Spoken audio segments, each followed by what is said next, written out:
Shalom. Sekali lagi shalom. Baik Bapak Ibu Saudara-saudara yang saya kasih dalam Tuhan Yesus, tema KKR kita adalah mengapa hanya Yesus.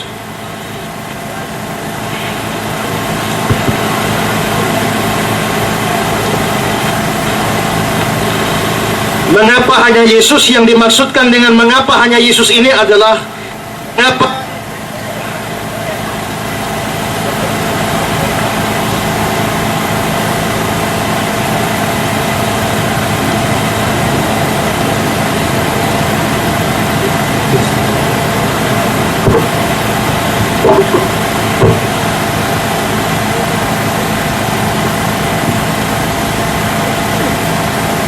Yang dimaksudkan dengan mengapa hanya Yesus ini adalah mengapa hanya Yesus satu-satunya jalan keselamatan.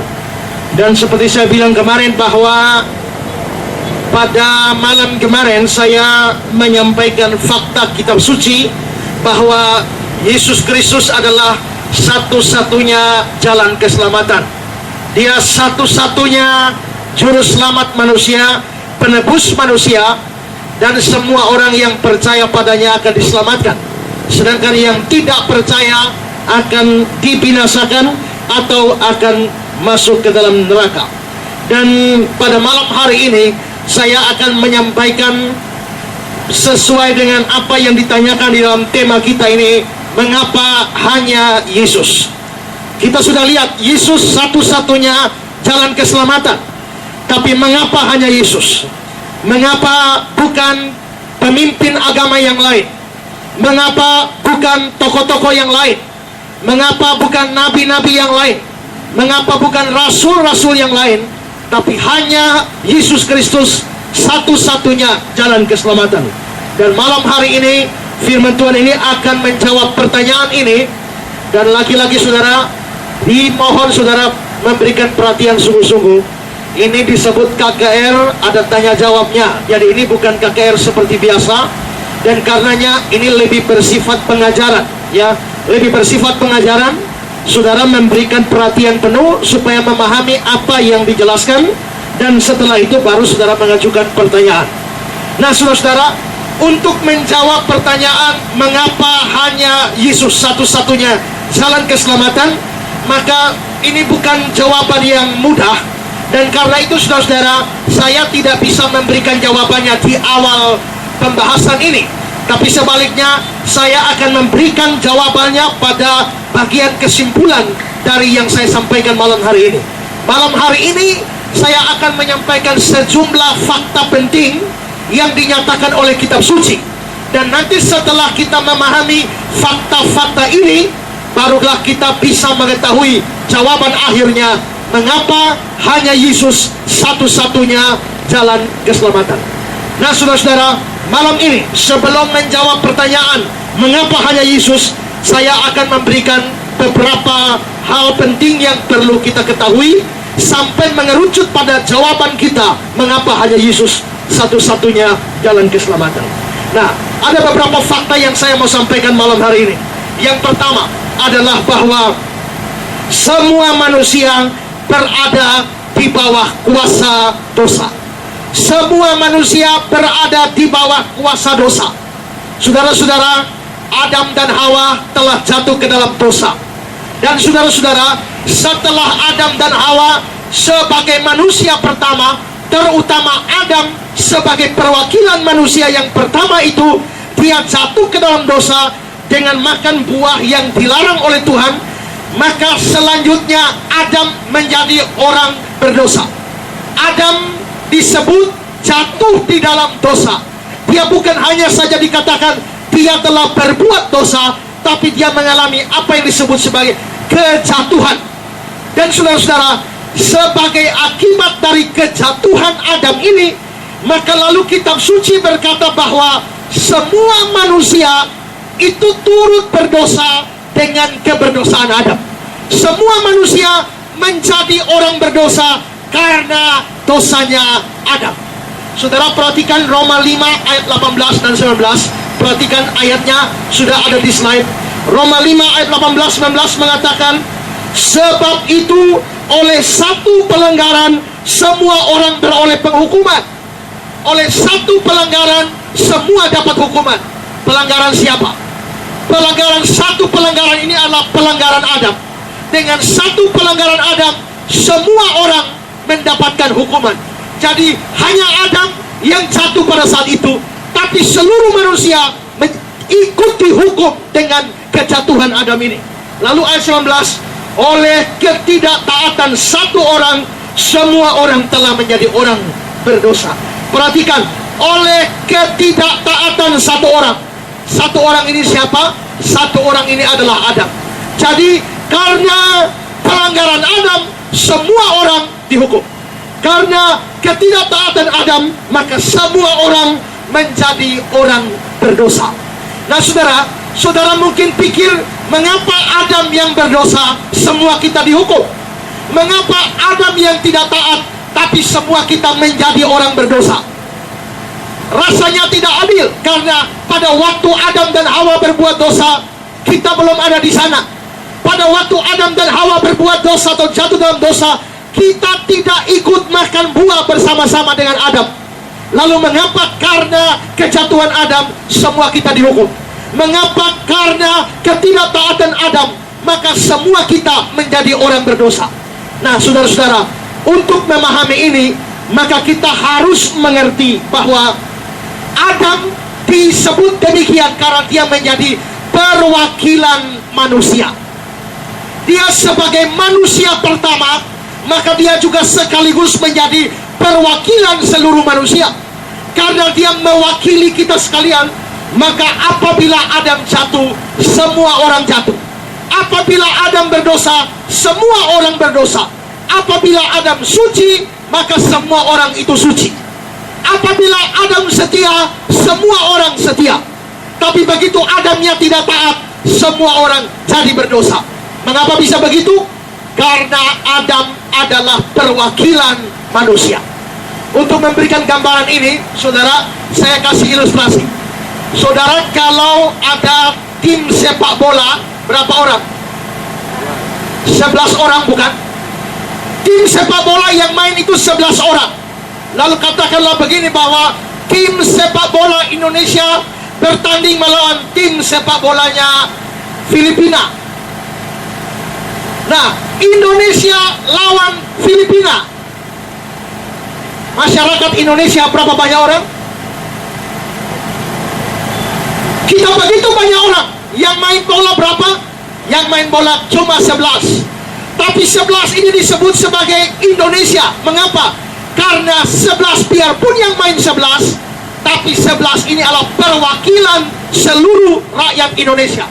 Sehingga kalau 11 orang itu menang, disebut Indonesia menang. Tapi kalau 11 orang ini kalah, disebut Indonesia kalah. Kalau pada saat 11 orang ini menang, kita semua teriak, kita menang, padahal kita tidak ikut main. Mengapa? Karena biarpun kita tidak ikut main, 11 orang itu perwakilan kita. Mereka menang, kita menang.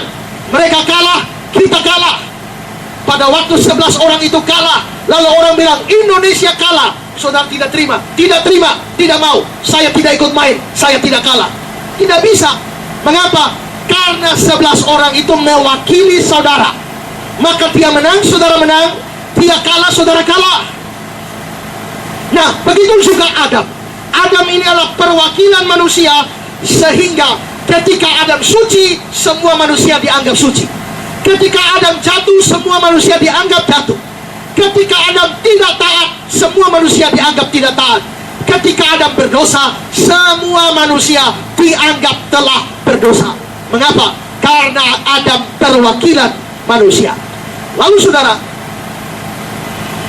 ketika Adam berbuat dosa, atau lebih tepatnya jatuh ke dalam dosa, maka natur Adam yang tadinya suci sekarang telah cemar.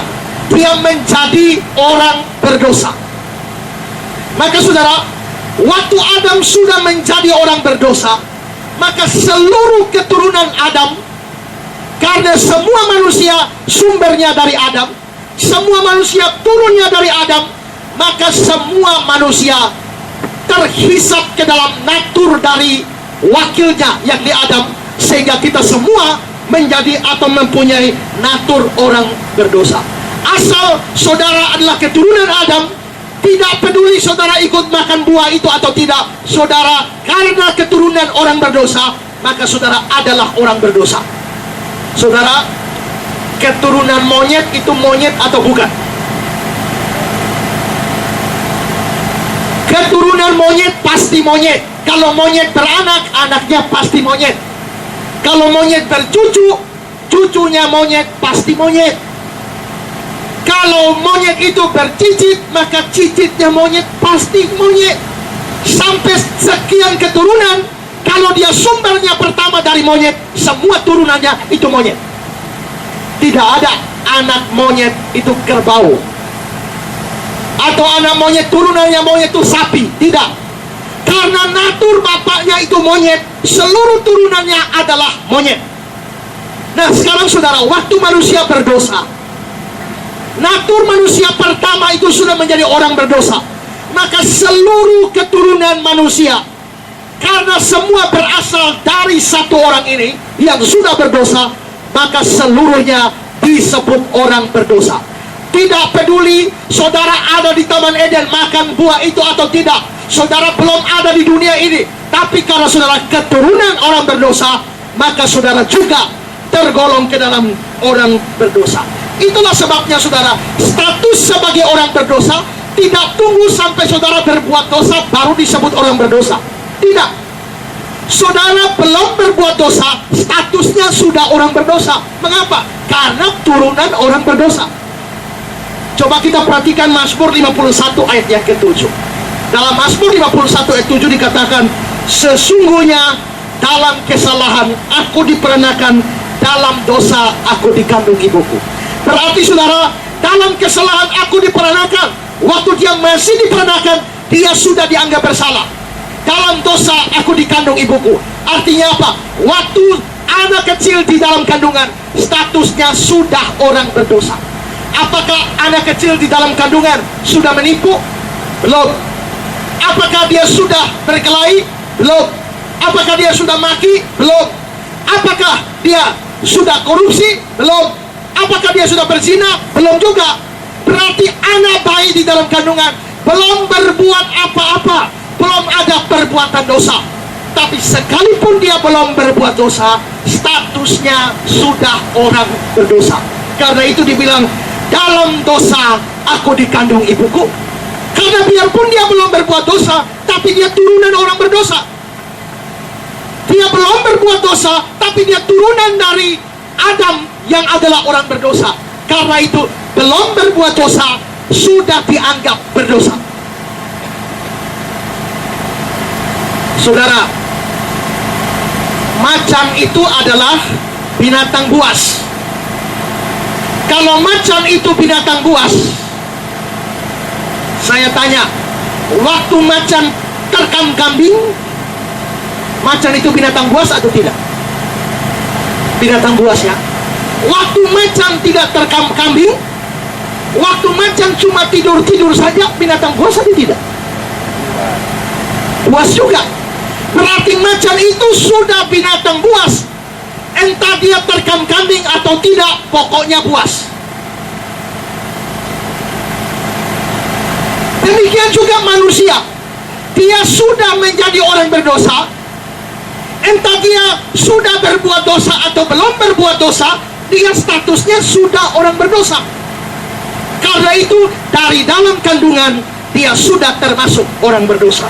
Karena itu saudara-saudara, setelah dia mempunyai status orang berdosa dari dalam kandungan, kalau saudara tanya kepada agama lain, bagaimana pandangannya? Agama lain akan berkata bahwa manusia lahir suci. Setiap bayi yang lahir suci seperti kertas yang putih. Nanti kalau dia mencuri baru hitam satu, dia merampok baru hitam satu, dia memperkosa baru hitam satu, dia maki-maki baru hitam satu. Jadi lama-lama kertas yang putih itu baru hitam. Tapi saudara, kekristenan tidak percaya yang demikian. Menurut kekristenan, sejak dari dalam kandungan sudah statusnya orang berdosa. Nanti setelah dia lahir, dia sudah bisa berbuat maka dia mulai berbuat dosa ini, dosa itu, melakukan perbuatan-perbuatan dosa. Lalu kitab suci mengatakan semua orang telah berbuat dosa. Itu yang dinyatakan dalam Roma pasal yang ketiga ayat yang ke-23. Karena semua orang telah berbuat dosa dan telah kehilangan kemuliaan Allah. Jadi saudara, ini fakta pertama. Fakta pertama adalah semua manusia di bawah kuasa dosa. Ini tidak pandang agama. Ini berlaku bagi semua agama. Semua orang di dunia ini, mau Kristen atau bukan Kristen, mau agama apa saja, semua manusia, asal dia keturunan Adam, dia adalah orang berdosa. Seluruh manusia ada di bawah kuasa dosa. Ini fakta pertama, saudara. Lalu sekarang, fakta yang kedua yang saya mau sampaikan malam ini adalah orang berdosa harus mengalami penghukuman Allah. Orang berdosa harus mengalami penghukuman Allah. Mengapa orang berdosa harus dihukum oleh Allah? Atau mengapa Allah harus menghukum orang berdosa? Karena Allah mempunyai satu sifat, yakni sifat keadilan. Kalau Allah adalah Allah yang adil, maka setiap dosa harus dihukum.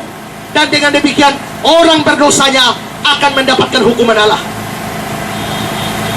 Kalau ada dosa yang tidak dihukum oleh Allah, sekecil apapun dosanya, kalau sampai tidak dihukum oleh Allah, maka Allah berhenti menjadi Allah yang adil. Tapi kalau Allah itu Allah yang adil, dosa besar, dosa kecil sekali tetap harus dihukum oleh Allah.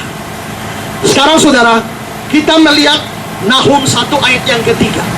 Dalam Nahum 1 ayat yang ketiga dikatakan begini, Tuhan itu panjang sabar dan besar kuasanya. Tuhan panjang sabar, maha kasih. Tuhan juga besar kuasa, maha kuasa. Tetapi dia tidak sekali-kali membebaskan dari hukuman orang yang bersalah. Ini keadilan, maha adil. Jadi Allah itu memang maha kasih, maha kuasa, tapi dia juga maha adil. Karena dia maha adil, maka dia akan menghukum semua orang berdosa. Dia tidak melalaikan satu orang pun. Nah saudara, kalau memang Allah akan menghukum semua orang berdosa, tadi saya sudah jelaskan, semua kita statusnya orang berdosa. Karena itu saudara, maka semua manusia ada di bawah penghukuman Allah.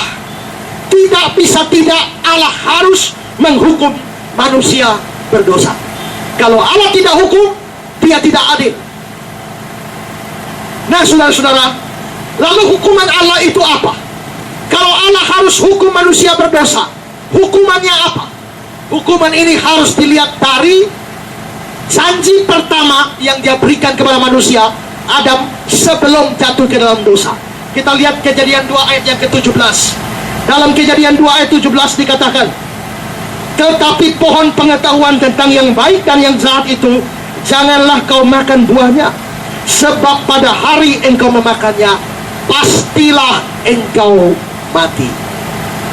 Pada hari engkau memakannya, pastilah engkau mati. Jadi saudara-saudara, dosa ini diberikan hukuman oleh Tuhan, dan hukumannya adalah mati. Itulah sebabnya kematian ada di dalam dunia. Karena apa? Karena manusia jatuh ke dalam dosa. Allah mengatakan, waktu kamu makan, hari itu juga kamu mati.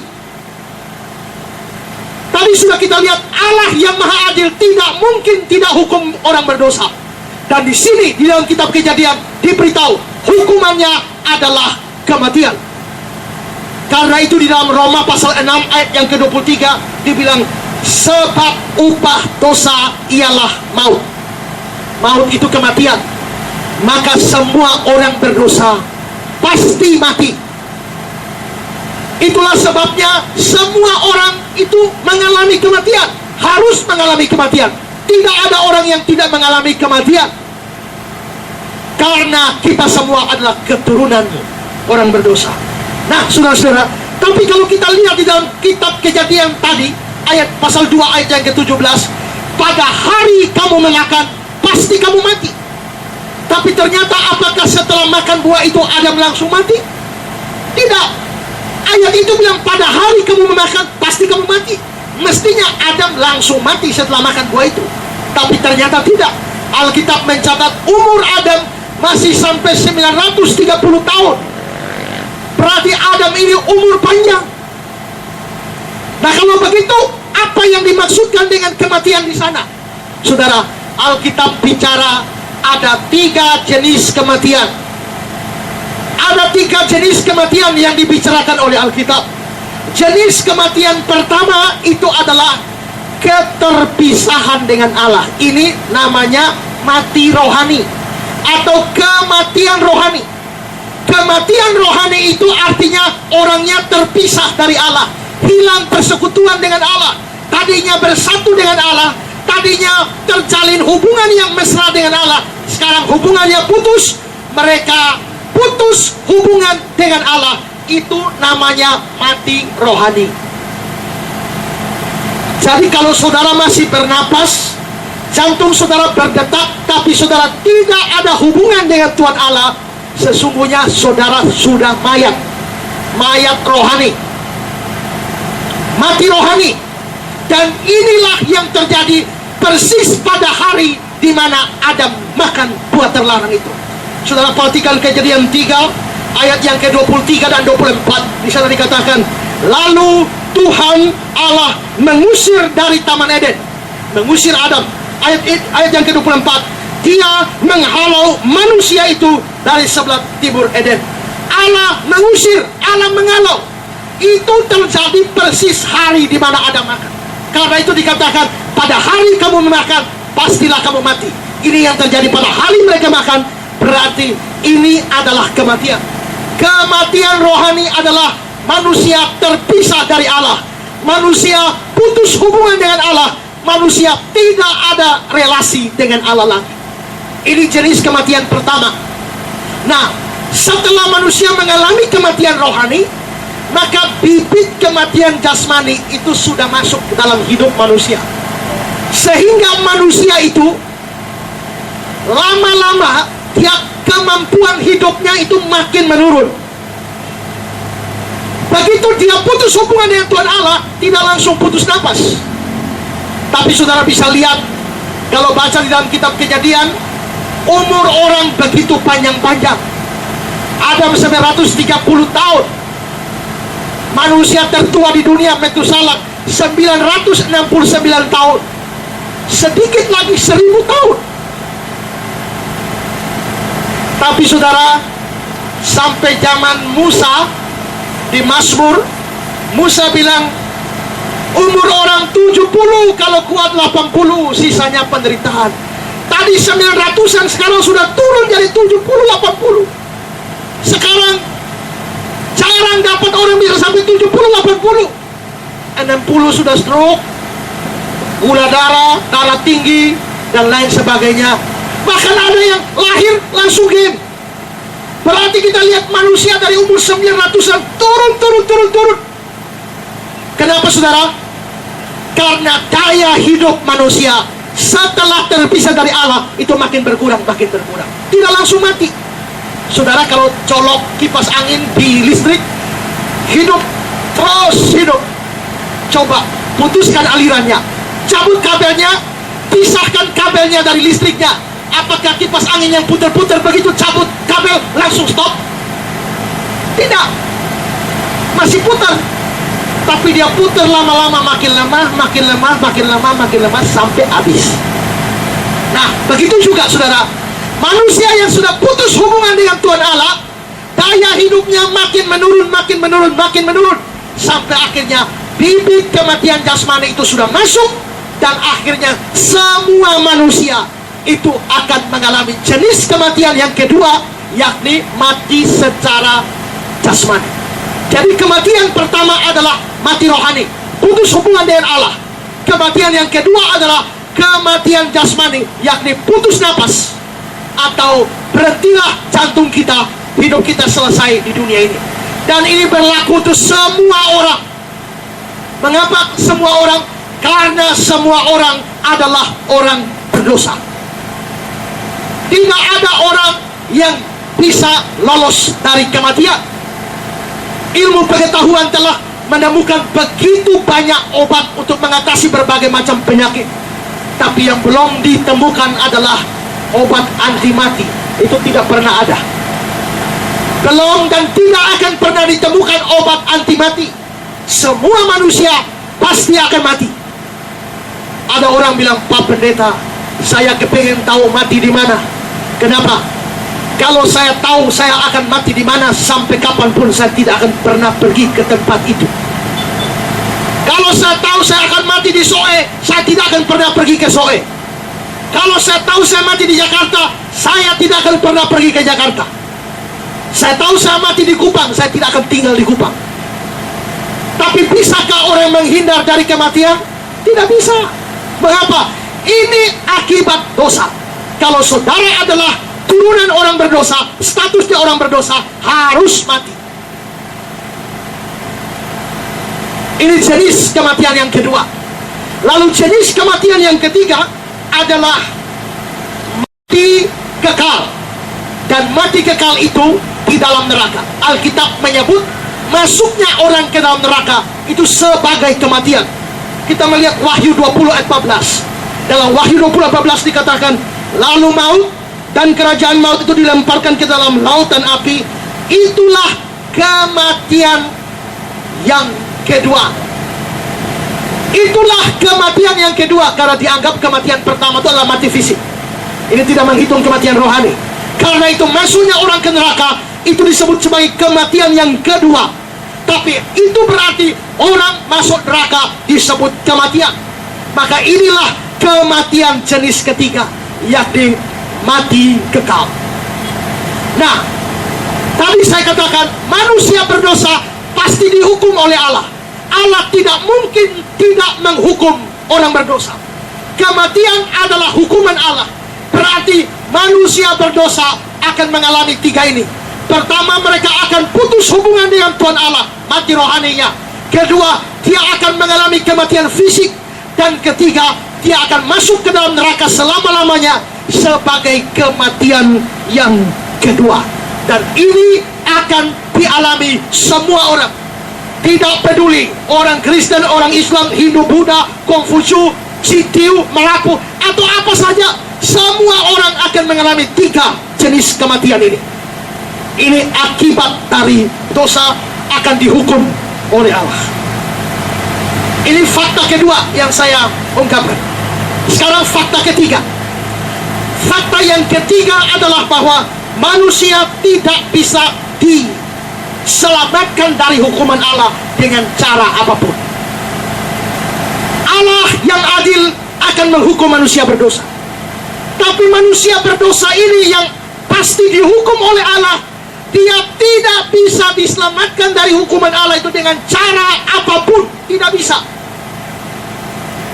Tidak ada obat untuk lolos dari hukuman Allah. Nah, di sini saudara, kalau manusia berdosa tidak bisa diselamatkan dengan cara apapun, sedangkan kita tahu hampir seluruh agama di dunia ini, kalau boleh dikatakan seluruh agama di dalam dunia ini mengajarkan bahwa manusia bisa diselamatkan asal manusianya berbuat baik.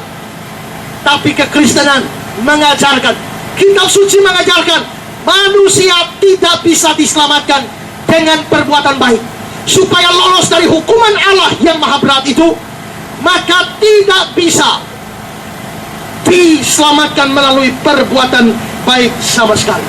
Kalau kita lihat Galatia 2 ayat yang ke-16, di sana dikatakan, kamu tahu bahwa tidak seorang pun dibenarkan karena melakukan hukum Taurat. Melakukan hukum Taurat itu sama dengan melakukan firman. Melakukan firman itu kan berbuat baik. Nah, tidak ada orang diselamatkan karena melakukan hukum Taurat. Artinya tidak ada orang bisa diselamatkan dengan berbuat baik. Sebab tidak ada seorang pun yang dibenarkan oleh karena melakukan hukum Taurat. Tidak bisa. Jadi saudara-saudara, semua orang yang berpikir mereka perlu berbuat baik supaya mereka selamat, itu omong kosong yang tidak pernah ada di dalam kitab suci. Kitab suci mengatakan demikian. Dan hukum dunia pun mengatakan demikian. Kalau saudara naik motor ditangkap polisi karena tidak pakai helm, lalu polisi bilang saudara, ini tanggal 1, bilang tanggal 10 nanti masuk pengadilan karena melanggar peraturan lalu lintas. Jadi tanggal 10 nanti harus sidang di pengadilan. Saudara bilang, oke Pak polisi, tidak masalah. Ini masih tanggal 1, masih ada 9 hari. Tanggal 10 mau disidang, ini masih tanggal 1. Tanggal 2, saudara bawa bantuan untuk panti asuhan. Tanggal 3, saudara sumbang ke gereja. Tanggal 4, saudara bantu korban bencana. Tanggal yang kelima, saudara kumpulkan orang-orang miskin dan lain sebagainya, saudara kasih makan gratis. Tanggal 6 buat baik ini 7, 8, 9 sampai tanggal 10 saudara disidang di pengadilan. Lalu hakim tanya, benarkah tanggal 1 saudara telah melakukan pelanggaran lalu lintas? Saudara jawab, benar Pak Hakim. Tapi Pak Hakim mesti tahu, tanggal 2 saya sudah bawa bantuan ke panti asuhan, ini kwitansi. Tanggal 3 saya sudah bantu gereja, ini dokumentasinya, foto-fotonya. Tanggal 4 telah bantu korban bencana, ini foto-fotonya. Jadi benar Pak Hakim, saya telah melanggar peraturan lalu lintas, tapi saya juga sudah berbuat baik. Lalu hakim itu akan membebaskan saudara atau tidak? Hakim itu akan membebaskan saudara atau tidak? Dia pasti membebaskan saudara kalau hakimnya simpul. Tapi kalau hakimnya waras, dia bilang tidak peduli kamu mau bantu gereja, tidak peduli kamu panti asuhan, tidak peduli kamu bantu korban bencana, tidak peduli kamu berbuat baik berapa banyak, seluruh perbuatan baikmu tidak bisa menutupi satu pelanggaranmu, yaitu tidak pakai helm. Berarti di dalam hukum dunia saja perbuatan baik tidak bisa menutupi pelanggaran. Demikian juga dalam hukum Tuhan, tidak ada satu perbuatan baik pun bisa menutupi dosa, tidak ada. Karena itu ketika orang berpikir saya mesti berbuat baik supaya nanti masuk surga, tidak ada kebenaran di sana.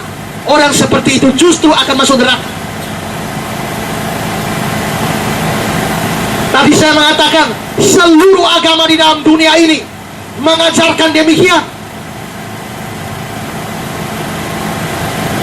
Dalam satu perdebatan dengan mualaf Ihsan Mokoginta di Universitas Muhammadiyah Sidoarjo beberapa tahun yang lalu, si mualaf Ihsan Mokoginta ini berkata, nanti kalau mati maka amal perbuatan baik kita ditimbang. Setelah ditimbang, kalau perbuatan baik kita lebih berat, maka kita akan masuk surga. Tapi kalau perbuatan jahat kita lebih berat, maka kita akan masuk neraka. Giliran saya bicara, saya tanya pada dia, Pak, kalau lebih berat kebaikannya Bapak masuk surga, jahatnya lebih berat Bapak masuk neraka. Pertanyaan saya, kalau sama berat Bapak masuk mana? Selain itu saudara, jujurlah, sejak dari lahir sampai hari ini, kalau hitung seluruh kebaikan saudara dan kejahatan saudara, dosa saudara, banyak mana? Saya yakin kalau saudara jujur, maka orang akan melihat dirinya bahwa ternyata kejahatannya jauh lebih banyak daripada perbuatan baiknya. Hakim di dunia ini hanya bisa menghakimi apa yang saudara buat, tapi dia tidak bisa menghukum saudara atas apa yang saudara pikirkan.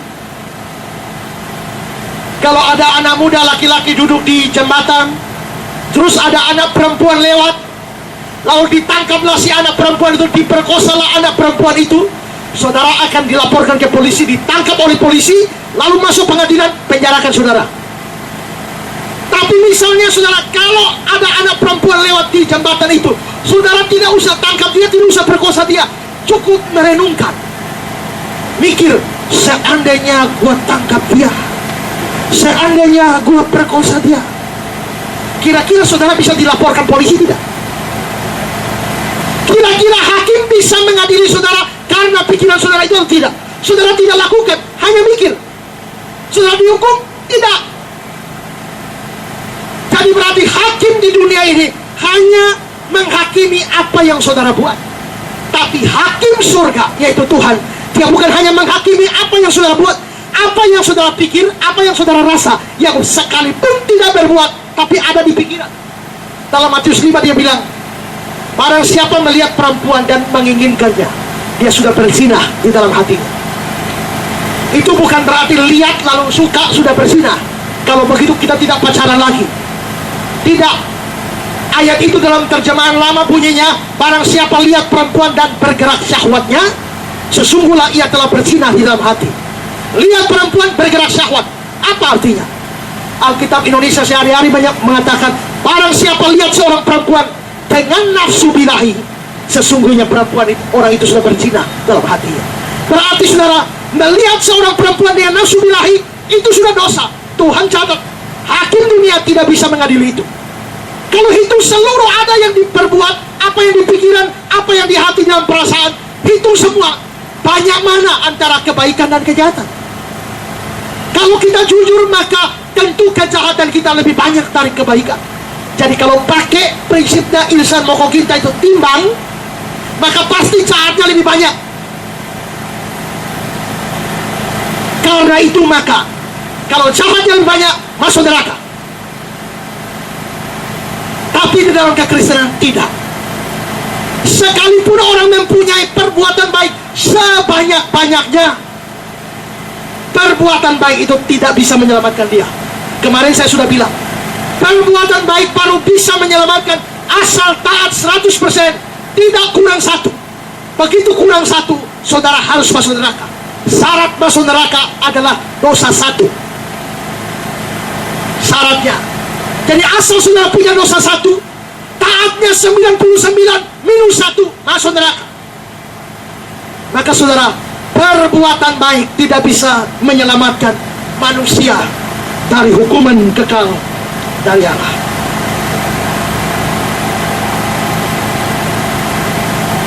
Selain perbuatan baik, saudara, dengar baik-baik. Saudara tidak bisa diselamatkan melalui pertobatan. Yang saya maksudkan dengan pertobatan di sini adalah berhenti berbuat dosa. Jadi kalau orang berdosa berhenti berbuat dosa, apakah dia akan masuk surga? Tidak. Dia tetap masuk neraka. Kok aneh? Kalau saudara seorang pencuri dan saudara berhenti mencuri, saudara masuk surga? Tidak. Saudara mesti tetap masuk neraka. Kalau saudara adalah seorang pezina, saudara bertobat dari zina, artinya stop berzina, masuk surga? Tidak. Tetap masuk neraka. Kalau saudara tukang maki, saudara stop maki-maki, mati, tetap masuk neraka. Kok bisa? Biasanya yang kita dengar, kalau kita berdosa, bertobat, akan masuk surga. Ingat, yang definisi saya di sini tentang pertobatan adalah berhenti berbuat dosa. Jadi orang berdosa yang berhenti berbuat dosa tidak akan selamat, tetap binasa. Kenapa bisa begitu? Karena Alkitab membicarakan dosa itu sebagai hutang di hadapan Allah. Coba saudara perhatikan doa Bapa kami, Matius 6 ayat 12. Matius 6 ayat 12, dan ampunilah kami akan kesalahan kami, seperti kami juga mengampuni orang yang bersalah kepada kami. Saudara, kata bersalah di sini atau kesalahan ini dalam bahasa Yunani adalah opelema. Dan opelema ini sebenarnya artinya adalah hutang. Tuhan, ampunilah kami akan hutang kami, seperti kami juga telah mengampuni hutang orang lain pada kami. Karena itu ayat ini, doa Bapa kami ini, kalimat ini di dalam Alkitab bahasa Inggris, dia menggunakan kata debts, dan kata yang kedua adalah our debtor. Ampunilah hutang kami. Saudara pernah dengar kata debts collector? Penagih hutang. Dari debtor, orang yang berhutang. Berarti dosa itu dianggap sebagai hutang di hadapan Allah. Orang berdosa itu adalah orang yang berhutang di hadapan Allah. Nah sekarang, kalau dosa adalah hutang, saudara berdosa kepada Allah sama dengan saudara berhutang kepada Allah. Sekarang saya tanya, apakah hutang bisa diselesaikan dengan berhenti hutang? Apakah hutang saya sudah beres hanya karena saya berhenti hutang? Kalau saudara saya tidak punya uang, saya minta pinjam saudara, pinjam 10 juta, saudara kasih. Minggu depan saya pinjam lagi 10 juta, sudah 20. Minggu berikut lagi 10 lagi, sampai 500 juta. Karena 500 juta tidak bayar-bayar, saudara marah. Saudara marah pada saya. Saudara mau pukul saya, mau penjarakan saya. Lalu saya bilang, maaf Pak, saya janji Pak, mulai sekarang saya tidak utang lagi. Terima kasih Pak, masalah kita selesai. Selesai. Apakah hutang saya beres hanya karena saya berhenti hutang? Tidak. Hutang saya mesti dibereskan dengan cara apa? Cara apa? Hutang tidak bisa diselesaikan dengan berhenti hutang. Hutang mesti diselesaikan dengan cara bayar utangnya dulu. Kok enak sudah utang 500 juta, lalu minta maaf, berhenti utang, lalu dianggap selesai. Itu aturan dari mana? Kalau kamu hutang 500 juta, masalah pertama untuk selesaikan hutang itu, nomor 1, saudara mesti bayar utang dulu. Nomor 2, baru berhenti utang. Berarti saudara, hutang perlu dibayar. Karena itu saudara, kalau saudara misalnya, saudara ini tukang maki, satu hari maki 3 kali, maki lagi 3 kali 1, ya, besok maki lagi. Saudara sudah hidup dengan dosa maki selama 10 tahun. Hutangnya berapa banyak? Kalau satu hari maki 3 kali 10 tahun, itu sudah berapa banyak? Lalu setelah itu saudara bilang, Tuhan, sekarang saya berhenti maki, selesai. Tidak. Yang hutang 10 tahun itu bayar dulu. Maka di sini saudara, dosa tidak bisa diselesaikan dengan berhenti berdosa. Dosa mesti diselesaikan dengan membayar hutang dosa lebih dulu. Habis bayar hutang dosa, baru berhenti berdosa. Kalau saudara langsung berhenti dosa, saudara tetap akan masuk neraka. Karena biarpun saudara berhenti dosa, dosa yang lama bagaimana? Siapa yang tanggung jawab? Saudara harus bertanggung jawab untuk semua dosa yang lama, sekalipun sekarang tidak berdosa lagi. Dan dengan demikian, orang yang berhenti berdosa, dia tetap akan masuk neraka. Dan tidak ada satu manusia yang bisa bayar hutang dosanya di hadapan Allah. Mazmur 65 ayat 4 mengatakan, pelanggaran-pelanggaran kami melebihi kekuatan kami. Atau dalam terjemahan Indonesia sehari-hari mengatakan, dosa-dosa kami terlalu berat bagi kami, terlalu berat bagiku, tidak sanggup bayar lagi. Ini sama dengan orang yang berhutang triliun rupiah sampai tidak sanggup bayar lagi. Berarti saudara, dosa tidak bisa diselesaikan dengan berbuat baik. Dosa tidak bisa diselesaikan dengan berhenti berdosa. Harus ada yang membayar dosa, hutang dosa. Nah, kalau ada yang harus bayar hutang dosa, saya sendiri tidak bisa bayar hutang dosa. Kalau begitu bagaimana? Saya butuh orang lain yang membayar dosa saya. Karena itu maka di sini kita masuk kepada fakta yang keempat. Dibutuhkan seorang juru selamat bagi manusia. Karena saya tidak bisa bayar hutang dosa saya sendiri, maka di sini dibutuhkan seorang yang bisa bayar hutang dosa saya. Dibutuhkan seorang juru selamat bagi manusia. Karena hukuman Allah yang akan diberikan, manusia tidak bisa lolos dengan berbuat baik, dengan bertobat atau dalam berhenti berbuat dosa pun tidak. Kalau begitu selamat dengan apa? Mesti bayar hutang. Dan kita butuh seorang juru selamat. Tapi saudara, kalau saya harus diselamatkan, sebagai orang berdosa saya harus diselamatkan, siapa yang layak menyelamatkan saya? Siapa yang layak jadi juru selamat saya? Siapa yang layak jadi pembayar hutang saya? Di sini saudara, yang layak jadi juru selamat itu harus memenuhi dua kriteria ini. Kriteria pertama adalah dia harus manusia. Mengapa dia harus manusia? Karena yang berbuat dosa adalah manusia. Karena yang buat dosa manusia, maka yang harus memikul hukuman dosa itu harus manusia. Ini syarat pertama, harus manusia. Seorang juru selamat harus manusia. Syarat yang kedua adalah dia harus tidak berdosa sama sekali. Supaya orang bisa bayar utang saya yang tidak bisa saya bayar itu, orang itu harus tidak berhutang. Karena kalau dia punya utang juga, dia mesti bayar utangnya. Bagaimana dia bisa bayar hutang saya? Maka dia harus tidak punya utang supaya dia bisa bayar hutang saya. Saya orang berdosa. Kalau dia mau menjadi juru selamat saya, penebus saya, maka dia harus tidak berdosa. Dia harus manusia, satu.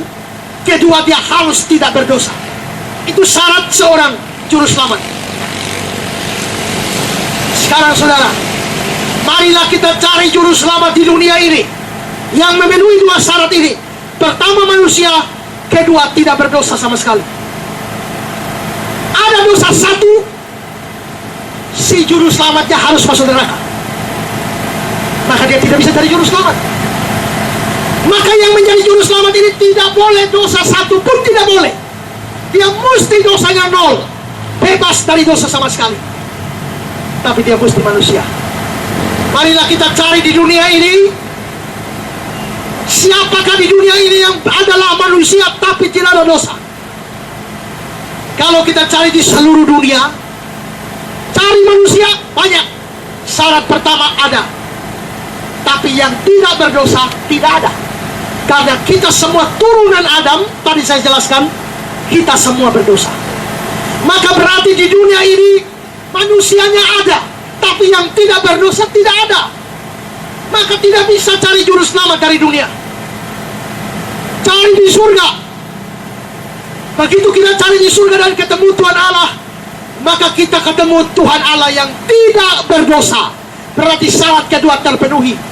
Tapi masalahnya Tuhan Allah itu bukan manusia, maka syarat pertama tidak terpenuhi. Cari di dunia ada manusia, tapi tidak ada yang tidak berdosa. Cari di surga ada yang tidak berdosa, tapi bukan manusia. Berarti juru selamat ini tidak ada di dunia, tidak ada di surga juga. Di dunia memenuhi syarat pertama, syarat kedua tidak. Di surga memenuhi syarat kedua, syarat pertama tidak. Nah, saudara-saudara, kalau begitu dari mana juru selamat kita?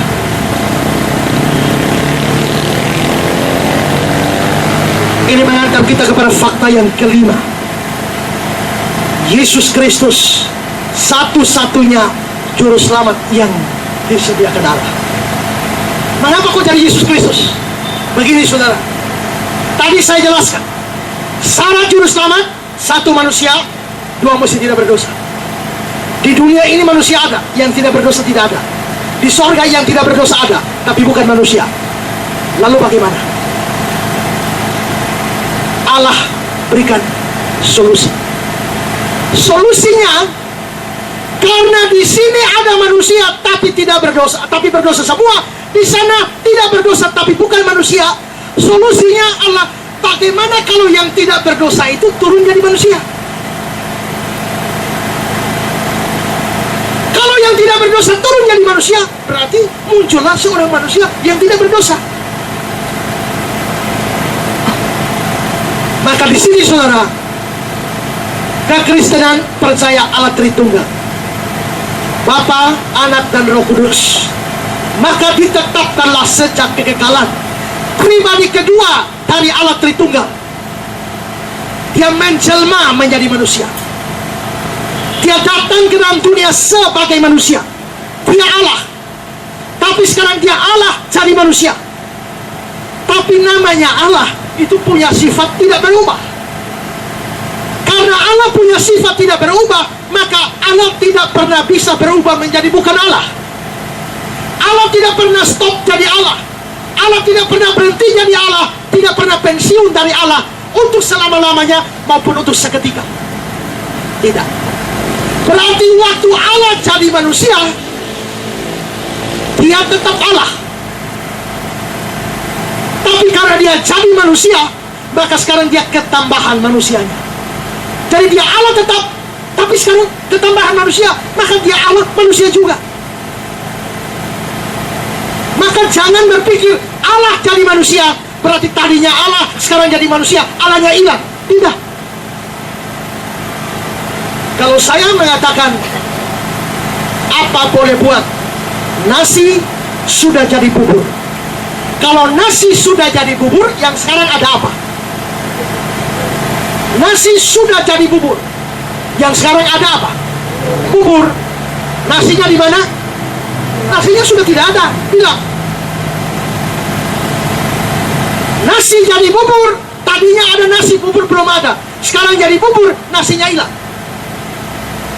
Tapi kalau saya bilang begini, saya jadi pendeta. Tadi ada saya, ada Esra. Sekarang jadi pendeta, ketambahan pendetanya menjadi pendeta Esra. Begitu pendetanya muncul, Esranya hilang. Atau masih ada? Masih ada. Kalau tidak ada, lalu siapa yang ngomong dengan saudara sekarang? Ya kan? Berarti sayanya tidak hilang, tapi ketambahan gelar atau jabatan pendeta. Begitu juga Allah jadi manusia, bukan Allahnya hilang atau Allahnya tinggal di surga terus tinggal sekarang manusia Yesus. Tidak. Dia adalah Allah, tidak pernah berhenti jadi Allah. Maka waktu dia jadi manusia, Allahnya tetap ada, tapi dia mengambil hakikat manusia sehingga dia mempunyai jiwa manusia atau roh manusia. Dia mempunyai pikiran manusia, dia mempunyai tubuh manusia seperti tubuh kita. Maka sekarang saudara, itulah sebabnya kekristenan percaya Yesus adalah Allah sejati, tapi juga manusia sejati. Dia Allah sempurna, dia manusia sempurna. Dia Allah sepenuhnya, tapi dia manusia sepenuhnya. Nah, itulah yang terjadi waktu kita merayakan Natal. Waktu kita merayakan Natal, kita merayakan Allahnya menjadi manusia. Dalam dialog-dialog atau debat-debat dengan orang Islam di Facebook, mereka selalu berkata, bagaimana mungkin Yesus diangkat jadi Tuhan? Saya bilang, siapa yang bilang Yesus diangkat jadi Tuhan? Tak ada orang bukan Tuhan bisa diangkat jadi Tuhan. Kalau Yesus memang bukan Tuhan, orang Kristen pun tidak bisa angkat dia jadi Tuhan. Tidak. Mereka bilang, masakan manusia dijadikan Tuhan? Manusia jadi Tuhan tidak bisa. Tapi kalau Tuhan jadi manusia, bisa enggak? Kalau Tuhan tidak bisa jadi manusia, dia tidak maha kuasa. Tapi bahwa dia maha kuasa, kalau dia mau jadi manusia, bisa. Tapi karena dia punya sifat tidak berubah, biarpun dia jadi manusia, dia tidak kehilangan kealahannya atau ketuhanannya, tidak. Maka dia adalah Allah dan manusia. Itulah sebabnya kita baca dalam Alkitab, kadang-kadang Alkitab menunjukkan kealahannya, kadang-kadang menunjukkan kemanusiaannya. Waktu kita baca, lalu laparlah Yesus, lalu orang bilang, masa Allah kok lapar? Salah mas, yang lapar itu bukan Allahnya, tapi manusianya yang lapar. Allah kok tidur, Yesus tidur, Allah kok tidur? Tidak, yang tidur itu adalah manusianya, bukan Allahnya.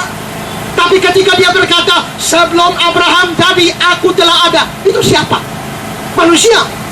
Kalau manusianya baru muncul 2000 tahun setelah Abraham. Berarti dia bicara sebagai Allah, karena sebelum Abraham jadi aku ada. Dalam Yohanes 17 ayat 5, ketika dia berdoa, dia bilang, Bapa, permuliakanlah aku dengan kemuliaan yang kumiliki di hadiratmu sebelum dunia ada. Berarti dia sudah memiliki kemuliaan sebelum dunia ada. Berarti dia sudah ada sebelum dunia ada. Kalau dia manusia, manusia mana yang sudah lebih tua dari dunia? Berarti pasti di sini bicara kealahannya. Kesalahan dari orang-orang yang anti Yesus adalah mereka menjadikan bukti-bukti dia manusia untuk membuktikan dia bukan Allah.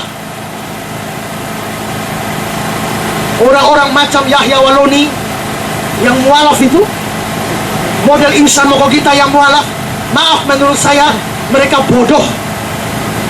Mereka tidak mengerti kitab suci, tidak mengerti firman Tuhan, lalu jadi mualaf seolah-olah paling pintar, lalu serang kembali iman Kristen. Belajarnya belum bagus, termasuk orang model Zakir Naik.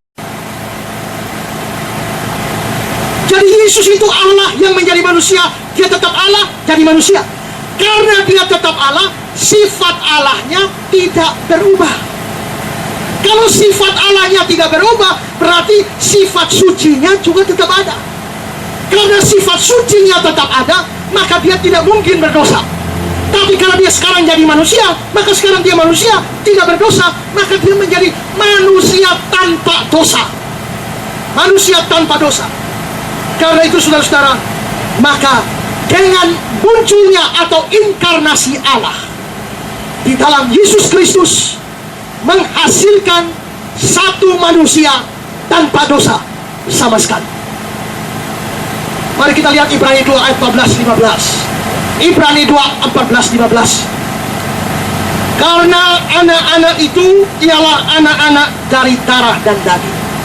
Bicara manusia, anak-anak itu dari darah dan daging, berarti tubuhnya, tubuh manusia dari darah dan daging. Maka ia juga, Yesus juga menjadi sama dengan mereka dan mendapat bagian dalam keadaan mereka. Mendapat bagian dalam keadaan mereka maksudnya apa? Mempunyai daging, mempunyai darah dan daging, persis seperti kita, supaya oleh kematiannya dia memusnahkan dia, yaitu iblis dan seterusnya. Jadi Yesus itu menjadi manusia sama seperti kita. Dan saudara-saudara, dia sudah jadi manusia, tapi seperti saya bilang tadi, karena dia tidak hilang Allahnya, maka sifat Allah yang suci tidak hilang, maka dia tetap tidak berdosa. Maka sekarang dia menjadi satu-satunya manusia yang tidak berdosa. Ibrani pasal 7 ayat yang ke-26. Sebab imam besar yang demikian yang kita perlukan, yaitu yang saleh, tanpa salah, tanpa noda, yang terpisah dari orang-orang berdosa. Nah, berarti sekarang saudara, semua manusia adalah orang berdosa, dan semua butuh juru selamat. Tidak ada yang bisa jadi juru selamat. Tapi karena Yesus Kristus adalah satu-satunya manusia yang tanpa dosa, maka dia satu-satunya orang yang layak memenuhi syarat jadi juru selamat. Juru selamat itu, kalau dia mau jadi juru selamat kita, dia mesti menanggung hukuman dosa yang akan diberikan Allah kepada orang berdosa. Tadi saya sudah jelaskan, hukuman Allah untuk orang berdosa adalah kematian. 3 kematian. Kematian rohani, perpisahan dengan Allah. Kematian jasmani, putus napas. Dan kematian kekal, yaitu neraka. Kalau sekarang sudah tersedia juru selamat, yaitu Yesus, dia harus pikul 3 kematian ini di atas kayu salib. Dia harus pikul. Nah, apakah Yesus memang pikul 3 kematian ini? Ya. Pertama, dia pikul kematian rohani. Kematian rohani adalah perpisahan dengan Allah. Dan bukankah di atas kayu salib Yesus berseru, Eli, Eli lama sabatani, ya Allah, mengapa engkau meninggalkan aku? Mengapa sampai Allah Bapa meninggalkan Yesus? Karena Yesus pada waktu itu menjadi perwakilan orang berdosa. Allah Bapa tidak lagi melihat Yesus sebagai anak, inilah anakku yang kukasihi, kepadanya aku berkenan. Tidak. Tapi dia melihat sebagai perwakilan orang berdosa. Allah yang suci tidak bisa bersatu dengan dosa. Maka dengan demikian terjadi perpisahan antara Allah Bapa dengan Yesus. Kalau begitu, Yesus menanggung hukuman kematian rohani dengan perpisahan itu. Kedua, dia menanggung kematian yang kedua, yaitu kematian fisik. Ketika dia berkata, "Ya Bapa, ke dalam tanganmu kuserahkan rohku." Berarti dia mengalami jenis kematian yang kedua di atas kayu salib. Dan dia mengalami jenis kematian ketiga, yaitu kematian kekal, kematian neraka. Tapi dia bukan mengalami neraka dengan turun ke neraka. Tidak. Dia mengalami neraka di atas kayu salib. Dari mana kita tahu dia mengalami neraka di atas kayu salib? Kata-kata pengakuan iman rasuli kita. Turun ke dalam kerajaan maut. Dalam bahasa Latin, descended in inferno. Atau bahasa Inggrisnya, kerajaan maut di situ diterjemahkan menggunakan kata hell. Sehingga Yesus turun ke neraka. Yesus turun ke neraka bukan sungguh-sungguh turun ke neraka, tapi menanggung hukuman neraka di atas kayu salib. Dari mana kita tahu? Saudara, dalam 2 Tesalonika 1 ayat 9, kalau orang masuk neraka, dia terpisah dari Allah selama-lamanya. Bukankah Yesus mengalami perpisahan itu? Kedua, kalau saudara ingat cerita orang kaya dan Lazarus. Orang kaya itu di neraka, dia bilang, "Bapak Abraham, suruh Lazarus bawa air, karena aku menderita haus dalam nyala api ini." Alkitab menggambarkan orang masuk neraka haus.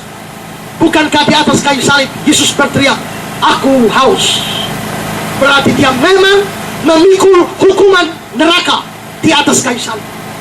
Berarti 3 jenis kematian ini, mati rohani, mati fisik, dan mati kekal, itu ditanggung Kristus di atas kayu salib.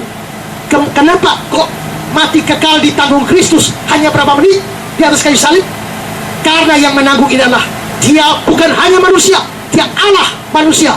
Karena itu apa yang bernilai kekekalan bagi kita, dia bisa selesaikan semua di dalam berapa menit. Dan karena itu dia betul-betul menanggung hukuman semua dosa kita di atas kayu salib. Dan ini sudah disinggung oleh Yesaya 750 tahun sebelum Yesus lahir ke dalam dunia ini. Dalam Yesaya pasal yang ke-53 ayat 4 sampai ayat yang ke-6. Tetapi sesungguhnya penyakit kitalah yang ditanggungnya, kesengsaraan kita yang dipikulnya. Padahal kita mengira dia kena tulah, dipukul dan ditindas Allah. Tapi dia tertikam oleh karena pemberontakan kita, dia diremukkan oleh karena kejahatan kita. Ganjaran yang mendatangkan keselamatan bagi kita ditimpakan kepadanya. Oleh bilur-bilurnya kita menjadi sembuh. Kita sekalian sesat seperti domba, masing-masing kita mengambil jalannya sendiri. Tetapi Allah menimpakan kepadanya kejahatan kita sekalian. Dia bayar hukuman dosa, bayar hutang kita. Tadi saya jelaskan, dosa adalah hutang. Hutang kita sangat banyak. Dia bayar. Dia bayar berapa banyak hutang kita? Di atas kayu salib menjelang mati. Yohanes 19 ayat 30. Setelah Yesus meminum anggur asam, berkatalah ia, "Sudah selesai." Apa yang selesai? Semua hutang dosa sudah selesai. Kolose 2 ayat 13-14.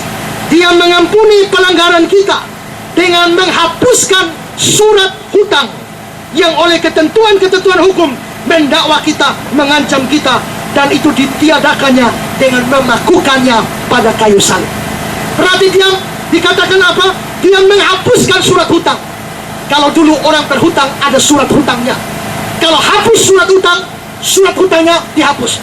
Kristus hapus surat hutang, artinya seluruh dosa kita sudah selesai ditanggung oleh Sang Juru Selamat ini. Lalu saudara, fakta yang keenam, yang terakhir adalah keselamatan manusia bergantung pada imannya kepada Yesus Kristus, satu-satunya Juru Selamat itu. Karena seluruh hutang dosa sudah dibayar lunas, karena seluruh hukuman dosa sudah diselesaikan, ditanggung Sang Juru Selamat, yaitu Yesus Kristus di atas kayu salib. Maka untuk keselamatan kita sekarang dibutuhkan hanya sangat-sangat sederhana, yakni iman, percaya. Yohanes 3 ayat 16, supaya setiap orang yang percaya tidak binasa. Secara implisit, yang tidak percaya pasti binasa. Yang percaya hutangnya beres, karena hutangnya sudah beres, sudah lunas, dia tidak perlu bayar sendiri. Dia tidak perlu bayar apa-apa. Kalau seluruh hutang dosa saya sudah dibayar, saya tidak perlu bayar apa-apa. Lalu saya mati masuk mana? Saya mati pasti masuk surga. Bukan karena saya suci, bukan. Saya orang berdosa, tapi dosa saya dihapus semua. Tapi yang tidak percaya kepada Yesus, kalau orang tidak percaya kepada Yesus, maka hutang-hutangnya tidak dibayar. Maka orang itu harus membayar hutangnya sendiri. Dan berapa banyak hutang saudara akan dibayar ke dalam neraka.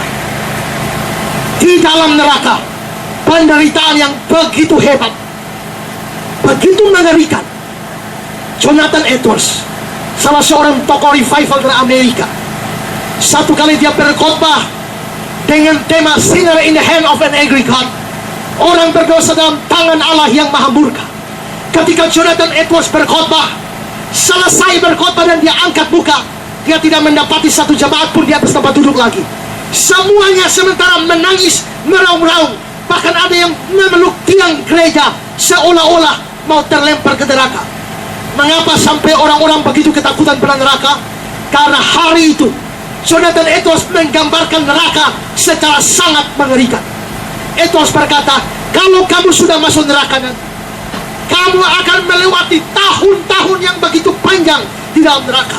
1 tahun di neraka, 10 tahun, 100 tahun, 1000 tahun. Kamu sudah menderita 1000 tahun di neraka. Lama sekali.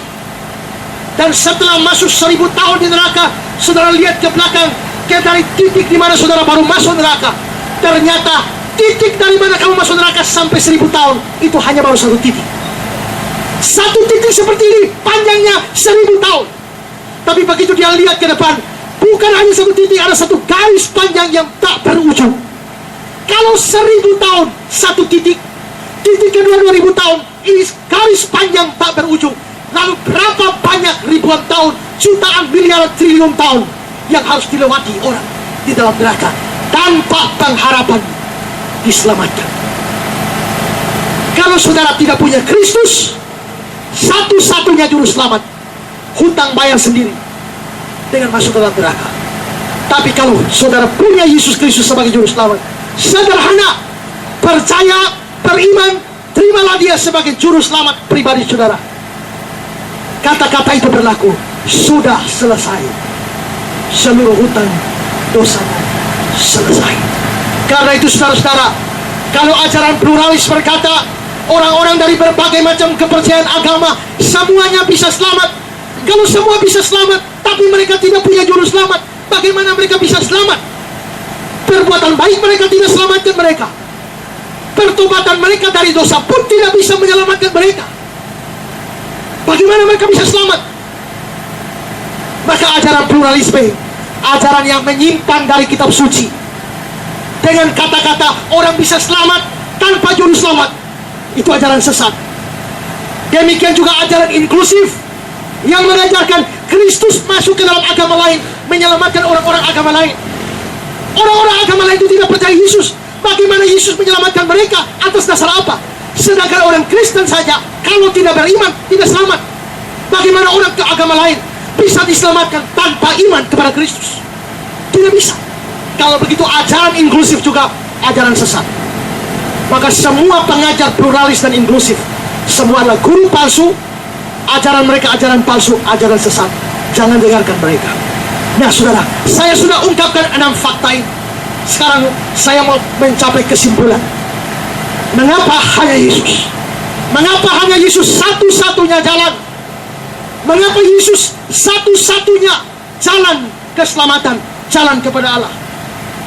Saya punya 2 jawaban. Jawaban pertama adalah karena Yesus satu-satunya orang yang memenuhi syarat dari juru selamat. Ingat, syarat juru selamat satu manusia, tua tidak berdosa. Siapakah manusia yang tidak berdosa? Carilah. Mulai dari Adam sampai akhir zaman, tidak akan ketemu satu orang pun. Tidak ada tokoh agama manapun di dunia yang punya tokoh agama, pendiri agama yang bisa memenuhi syarat ini. Tidak ada. Muhammad tidak, Siddhartha Buddha tidak, atau siapapun juga tokoh agama dalam dunia, tidak ada yang memenuhi syarat ini. Musa tidak, Abraham tidak, rasul-rasul tidak. Satu-satunya orang yang adalah manusia tanpa dosa adalah manusia hasil jelmaan Allah, dan itu adalah Yesus Kristus. Jadi mengapa hanya Yesus satu-satunya jalan? Karena dia satu-satunya yang layak memenuhi syarat menjadi juru selamat. Nah, yang kedua, mengapa hanya Yesus? Karena dia satu-satunya orang yang telah memikul hukuman dosa seluruh dunia. Dia memenuhi syarat dan dia pikul dosanya. Kalau memenuhi syarat tapi tidak pikul dosa kita, itu tidak membawa efek apa-apa bagi kita. Dia memenuhi syarat tapi sekaligus dia pikul hukuman dosa kita sampai tuntas, sampai selesai.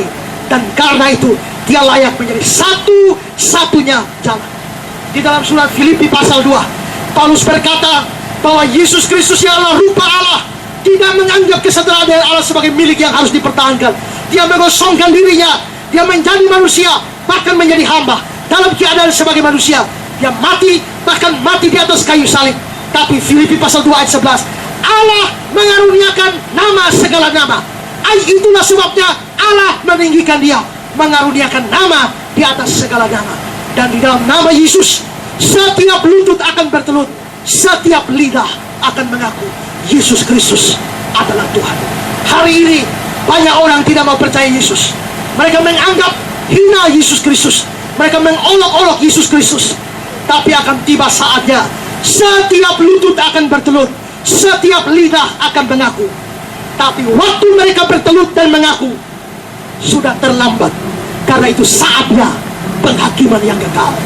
Karena itu saudara, sebelum terlambat, kalau mau berlutut, berlututlah sekarang. Kalau mau mengaku, mengakulah sekarang. Kalau mau terima Yesus, terimalah sekarang. Dan jangan tunda-tunda sebelum segala sesuatu terlambat. Mengapa hanya Yesus satu-satunya jalan? Karena dia satu-satunya orang yang memenuhi syarat menjadi juru selamat. Dia satu-satunya orang yang telah memikul seluruh hukuman dosa kita. Kalau saudara beriman sungguh-sungguh, saudara tidak perlu bayar apa-apa, semua sudah tuntas.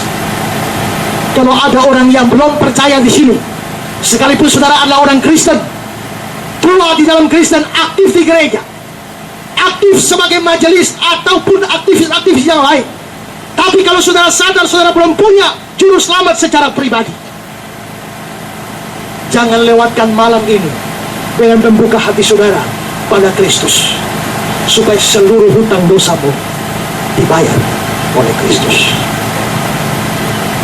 Yesus satu-satunya jalan keselamatan. Amin. Mari kita tunduk kepala.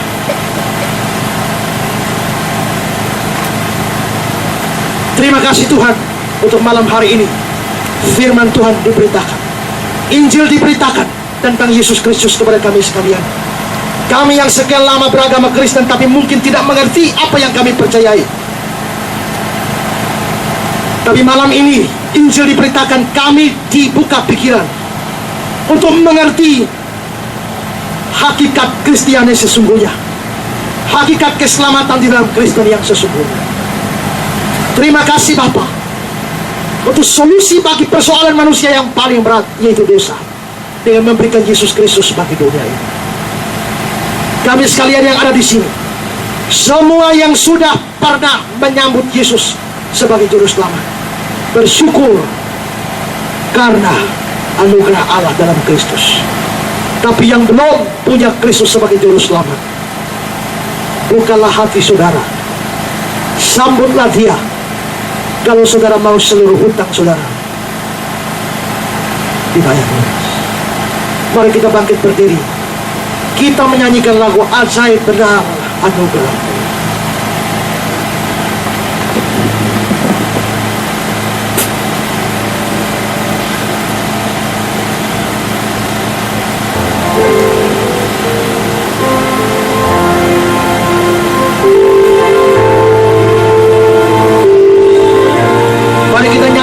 Sungguh-sungguh mensyukuri anugerah Allah dalam Kristus Yesus,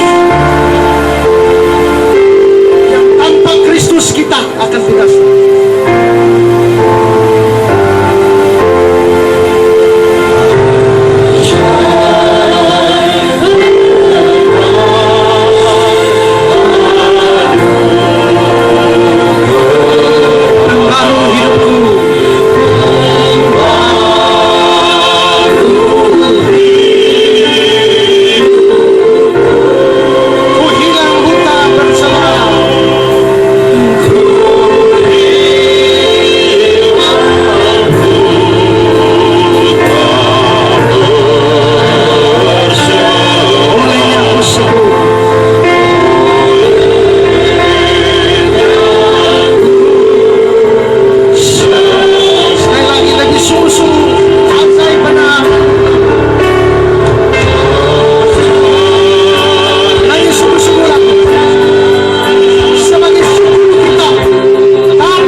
sudah punya Kristus sebagai juru selamat, bersyukur. Berterima kasih karena saudara boleh punya satu-satunya penebus dosa saudara yang telah membebaskan saudara dari seluruh hutang saudara. Saudara bersyukur kepada Tuhan. Tapi yang belum punya Yesus sebagai juru selamat, buka hati saudara, bilang, Tuhan Yesus, malam ini juga saya undang Engkau masuk ke dalam hati saya, masuk ke dalam hidup saya, jadi juru selamat pribadi. Saya orang berdosa, saya tidak bisa diselamatkan dengan perbuatan baik, bahkan dengan pertobatan saya. Saya butuh seorang pembayar hutang, dan saya hari ini dengar Engkau satu-satunya yang bisa bayar hutang dosa saya. Saya undang Engkau masuk dalam hidup saya. Yang lain bersyukur, yang lain silakan buka hati untuk undang Yesus. Sambil singa nyanyikan pujian ini, sudah tetap berdoa.